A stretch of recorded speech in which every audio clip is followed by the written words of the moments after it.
Hello everyone, welcome back to my channel. As you all know, job searching is a very time-taking process and you need a well-planned structure before applying any job relevant to your skill sets. So job description को देखते ही सबसे पहले mind में यही चीज़ आती है कि job description में इतनी सारी चीज़ें, इतने स्किल सेट्स, इतना कीवर्ड्स क्यों मेंशन है, ठीक है ना। और उस हिसाब से हमारे रेज्यूमे में वो सब चीज़ें नहीं है, वो सब स्किल सेट्स नहीं है। तो इन्हीं सब चीज़ों को हम लोग आज डिस्कस करते हैं। Let's get started.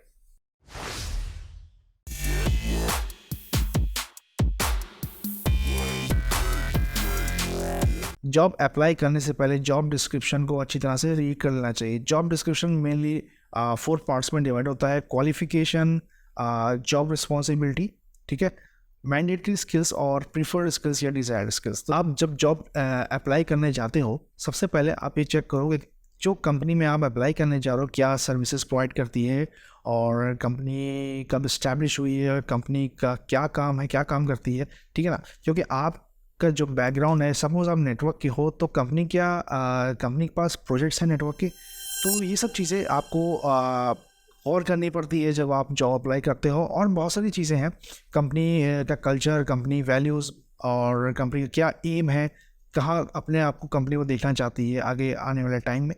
तो ये सब चीज़ें थोड़ी बहुत जो चीज़ें आपको देखना है कंपनी के बारे में, वो ज़रूरी होती है अगर आप किसी कंपनी के साथ जुड़ने जा रहे हैं तो। अब आपको जॉब डिस्क्रिप्शन में सबसे पहले जो चीज़ चेक करनी होती है वो होती है स्किल सेट्स। क्या जो स्किल सेट्स मेंशन हैं जॉब डिस्क्रिप्शन में उन पे आपको कमांड है या आपको एक्सपीरियंस है उन पे। अगर आपको बिल्कुल भी एक्सपीरियंस नहीं है तो वो जॉब डिस्क्रिप्शन आपके लिए ठीक नहीं है, राइट।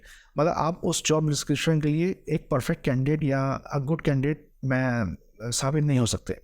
तो कुछ चीज़ें ऐसी होती हैं जो आपको रेज्यूमे में अपने ऐड करनी पड़ती हैं। अभी मैं आ रहा हूँ रेज्यूमे पे भी, तो अभी पहले फ़िलहाल जॉब डिस्क्रिप्शन में समझते हैं। जॉब डिस्क्रिप्शन में जो चीज़ें मेंशन होती हैं उनको आप लोग किस तरह से टैकल करोगे चीज़ों को, ठीक है ना। तो जॉब डिस्क्रिप्शन में सबसे पहले रिस्पॉन्सिबिलिटी अगर हम बात करें तो रिस्पॉन्सिबिलिटी खूब सारी दी होती है। किसी किसी जॉब डिस्क्रिप्शन में आपको रिस्पॉन्सिबिलिटी देखने को नहीं मिलेगी, सिर्फ उसमें स्किल सेट्स मेंशन होंगे और आगे क्वालिफिकेशन होगी और कंपनी के बारे में होगा, ठीक है। और बहुत सी कंपनीज अपने जॉब डिस्क्रिप्शन में जॉब रिस्पॉन्सिबिलिटीज़ को भी मेंशन करती हैं। तो अब आपको जब जॉब डिस्क्रिप्शन में जॉब रिस्पॉन्सिबिलिटीज़ के बारे में अगर को पता हो जाता, देख लेते हो ना, तो एक आइडिया हो जाता है आपको कि आपको किस तरह से अपने रिज्यूमे को फिट करना है ना। How to tweak your resume, ठीक है, मतलब रिज्यूमे को कैसे एडजस्ट करना है जॉब डिस्क्रिप्शन के मुताबिक। अब हम लोग रेज्यूमे पे आते हैं। रेज्यूमे आपको कम से कम 2 रेज्यूमे बनाने हैं। 2 रेज्यूमे मैं इसलिए कह रहा हूँ, जो पहला रेज्यूमे होगा वो एक मास्टर रेज्यूमे होगा। मास्टर रेज्यूमे का मतलब आप उस रेज्यूमे में सारी रिस्पॉन्सिबिलिटीज़ मेंशन करेंगे, जितना आपको मान लो 3 साल या 4 साल का एक्सपीरियंस है, 4 साल में जो काम किया हो, मैं कह रहा हूँ छोटा छोटा काम भी किया हो आपने, वो सब मेंशन कर लो, ठीक है। उस रेज्यूमे पे मेंशन कर लो, 8 पन्ने 10 पन्ने जितना निकल जाए कोई दिक्कत नहीं है, वो एक मास्टर रेज्यूमे हो जाएगा, ठीक है ना। वो एक रेफरेंस के लिए हो जाएगा, क्योंकि हर चीज़ें आपको याद नहीं रहती है। अगर आपको पूछे हैं तो आपको हर रिस्पॉन्सिबिलिटी आपकी याद नहीं रहती है। वो अगर आपको लिख लिया आपने तो आप एक बार रिव्यू करोगे तो आपको फिर से याद आ जाएगा। तो वो एक मास्टर रेज्यूमे होगा। नेक्स्ट रेज्यूमे आप बनाओगे एडजस्टेबल रेज्यूमे होगा, वो ट्विक करने का काम आएगा, ठीक है ना। जैसे आप जॉब अप्लाई करने जा रहे हो, आपने जॉब डिस्क्रिप्शन देखा, तो जॉब डिस्क्रिप्शन में आपने रिस्पॉन्सिबिलिटीज़ देखा, भाई ये रिस्पॉन्सिबिलिटी ज़रूरी है। आपने पहले तो जॉब डिस्क्रिप्शन को पहले आपने टेस्ट किया, मतलब कि भाई आपके मुताबिक वो जॉब डिस्क्रिप्शन है भी कि नहीं है। अगर आपको लगता है कि हाँ 65-70% तक जॉब डिस्क्रिप्शन आपके मुताबिक है, लगता है कि हाँ इस जॉब के आप लायक हो, ठीक है ना, तो उसके अकॉर्डिंग आप रिज्यूमे सेट कर लो, ताकि ये हो कि फिर आपको इंटरव्यू के लिए अगर आपको कॉल भी आ जाती है, रिज्यूमे सेलेक्ट हो जाता है आपका according to your job description, according to your job responsibilities, है ना। तो आप उस इंटरव्यू को अच्छा परफॉर्म कर सको, ठीक है ना।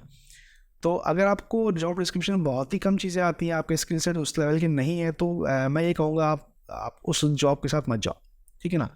सिर्फ वो पैसे दे के या आपको उसमें अच्छे डेजिग्नेशन दे के आप उसके लिए उसके तरफ आगे बढ़ गए हो, तो वो ठीक नहीं रहेगा आपके लिए आगे चल के, क्योंकि वो फिर आप इंटरव्यू कॉल पे हो, आप जाओगे तो आप उसको टैकल नहीं कर पाओगे। तो रेज्यूमे को इसी तरह सेट करो, ठीक है। रेज्यूमे में जैसे आपने कोई जॉब डिस्क्रिप्शन में रिस्पॉन्सिबिलिटीज़ लिखी हैं, आपको रिज्यूमे में उसी तरह के आप उस कॉपी पेस्ट मत करना, आप उसी तरह का अपनी रिस्पॉन्सिबिलिटी बना सकते हो। अगर आपने काम किया है उस पर तो आप रिस्पॉन्सिबिलिटी ज़रूर उस पर ऐड कर सकते हो, ठीक है। तो ये इस तरह से आप अपना रिज्यूमे को एडजस्ट कर सकते हो। लेकिन ये हर जॉब डिस्क्रिप्शन पे लागू नहीं होता।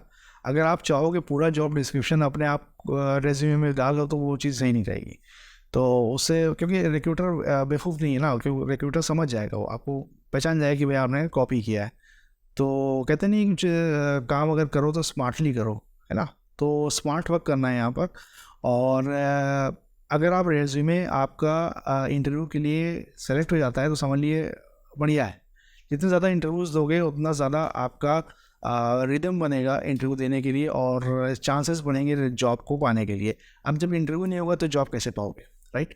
तो मेन आपका अभी इस टाइम अगर आप जॉब सर्च कर रहे हो, आपका मेन मोटो ये होना चाहिए या मेन आपको टारगेट यही होना चाहिए कि आप इंटरव्यू के लिए कैसे आप सेलेक्ट हो, ठीक है। वो तो बात है कि इंटरव्यूअर आपको लेता है कि नहीं लेता है, आपके स्किल सेट्स पर डिपेंड करता है। तो अब स्किल सेट्स की हम बात करें, जो स्किल सेट्स मेंशन होते हैं ना, बुलेट पॉइंट्स या कहो कीवर्ड्स, अब वो कीवर्ड्स का बहुत काम आता है रिज्यूमे में। आपने मान लो उस पर AWS लिखा है, अमेज़ॉन वेब सर्विसेज, आपके रिज्यूमे पे AWS कहीं मेंशन नहीं है, राइट। आपको बिल्कुल कुछ नहीं उसके बारे में आता है, तो आप जाहिर सी बात है उसे मेंशन नहीं करोगे। लेकिन अगर आप ये सोचो कि अगर आप मेंशन कर देते हो, थोड़ा बहुत उसके बारे में पढ़ लेते हो, तो आप इंटरव्यू में कुछ तो बताने लायक रहोगे ना, है ना। हो सकता हो आपसे वो उसके बारे में ना पूछे, लेकिन वो सिर्फ कीवर्ड है जिसके हिसाब से वो रेज्यूमे सेलेक्ट होगा आपका इंटरव्यू के लिए। तो वो उसको आप मेंशन कर लो एज स्किल सेट्स में। स्किल्स का एक कॉलम रेज्यूमे बनाना, रेज्यूमे इस तरह का बनाना कि उसमें रिस्पॉन्सिबिलिटी में स्किल्स मत डालना, एक अलग से स्किल का कॉलम बनाना उसमें रेज्यूमे पे, उसमें सारे स्किल्स से जितने भी हैं आपके वो सब मेंशन कर देना। तो उसमें जितने भी कीवर्ड्स आएंगे वो सब ऐड हो जाएंगे, राइट। तो ये होता है जुगाड़ इंटरव्यू के लिए, ठीक है ना। और ये सभी करते हैं और इसको करने में कोई झिझक नहीं होनी चाहिए, क्योंकि अगर आप नहीं करोगे तो आपको इंटरव्यू के लिए सेलेक्ट ही नहीं होगे, क्योंकि उन कीवर्ड्स के ज़रिए ये रेज्यूमे आपका जो है टॉप पे आएगा, तभी वो रिक्रूटर आपको रेज्यूमे सेलेक्ट कर पाएगा। क्योंकि ये है कि जो कंपनीज़, बड़ी बड़ी कंपनीज़ होती हैं, एमएनसीज़ होती हैं, उनका एक ऑटोमेटिक कीवर्ड सिलेक्शन होता है, वो उसमें ह्यूमन का कुछ इंटरवेंशन नहीं होता है। वो डायरेक्टली वो सिर्फ कीवर्ड आता है और कीवर्ड के हिसाब से कीवर्ड डालते हैं, उस हिसाब से रेज्यूमे आपके सामने आ जाते हैं। तो वो ऑलरेडी सॉफ्टवेयर होता है, वो सॉफ्टवेयर के थ्रू काम होता है। उसके बाद रेज्यूमे सेलेक्ट होता है, फिर वो रिक्रूटर के हाथ में आता है, फिर ह्यूमन का काम होता है उसमें, और उसमें ह्यूमन करता है, मतलब जो रिक्रूटर्स या आपके HR के बंदे हैं वो काम करते हैं उसके ऊपर। तो कहते नहीं है रैंडम सिलेक्शन में आपको अगर आना है और तो उसके लिए कीवर्ड्स बहुत ही इंपॉर्टेंट है।